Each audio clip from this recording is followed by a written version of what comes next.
காஞ்சிபுரம் மாவட்டம் ஸ்ரீபெரும்புதூரில் உள்ள தனியார் மருத்துவமனையில் தவறான சிகிச்சையால் கல்லூரி மாணவன் உயிரிழந்ததாக உறவினர்கள் போராட்டத்தில் ஈடுபட்டனர். பெரம்பூரை சேர்ந்த சாமின் கை கரும்பு ஜூஸ் மிஷினில் சிக்கி காயமடைந்துள்ளது.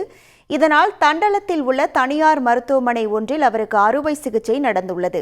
அப்போது மருத்துவர்கள் ஒரு விரலை துண்டிப்பதாக கூறிவிட்டு 2 விரல்களை துண்டித்ததாகவும் தவறான சிகிச்சையால் சாம் உயிரிழந்து விட்டதாகவும் உறவினர்கள் குற்றம் சாட்டியுள்ளனர். மேலும் அனுபவம் இல்லாத பயிற்சி மாணவர்களை கொண்டு சிகிச்சை அளித்ததே உயிரிழப்பிற்கு காரணம் எனவும் உறவினர்கள் ஸ்ரீபெரும்புதூர் காவல் நிலையத்தில் புகார் அளித்துள்ளனர்.